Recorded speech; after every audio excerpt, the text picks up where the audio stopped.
Alright guys, in today's video we're going to be looking at a sample or example we could be using when drilling, and this will be in CorelDraw with the RouterCAM plugin. But before that, let's have a quick intro first.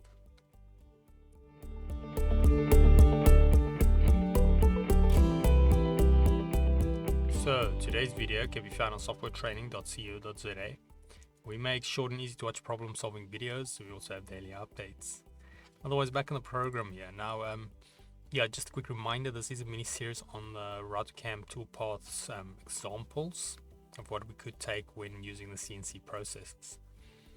So we've already looked at the first two. Now we're going to be looking at drilling, and the process rather simple, but there is a few things to keep in mind when using it. So now I've already set an outside cut for the border. So now to do the drill, I'm going to select that. We're not going to cover the settings of that because we've already done it in the first few videos, or the workspace or workpiece.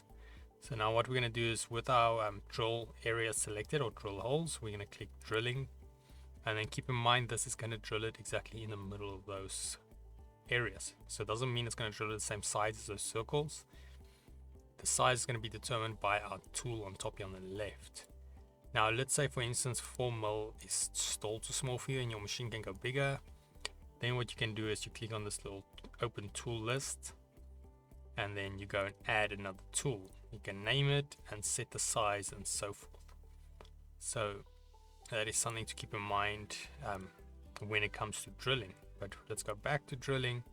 So I'm just going to call this drilling so we know what it is. Maybe make it the largest, and then let's say I might want to make sure this is maybe -3 just so it's properly through. Don't have to, but I'm going to do it for mine. So then obviously we've got these 3 settings which we covered in depth, whether we want it just go through depending obviously on your size of your material or thickness.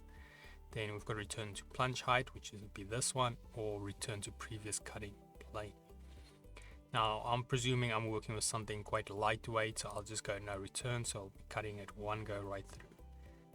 Then I say okay, and now something to keep in mind, let's say your drills are too small and you cannot put a bigger drill. Then what you can always do is you make little circles. It's the right diameter for it. Let's say it's a 6mm or 7mm hole you need to drill. You make these circles the right diameter and you just make them cut marks instead. So then you won't be using the drilling feature, but you'll be using the cutting. And then you'll be basically cutting out your holes for your whatever you need it for, if it's screws or dowel sticks or something like that. So that is a round way you can go about it, but otherwise, if you have all the tools set out, the drilling is very simple to use.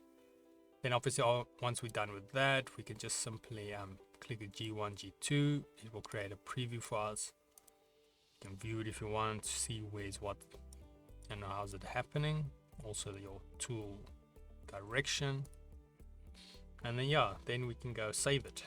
You can obviously preview it if you want to, but we're just going to save it here. I'm going to call it D for drill, and then that is it. Things ready, get it on your machine, and then you can run the process. But otherwise, before we move on to the next one, if we head here to softwaretraining.co.za, guys will notice we've got a variety of different softwares to do cover, and you can also isolate your search on the top right.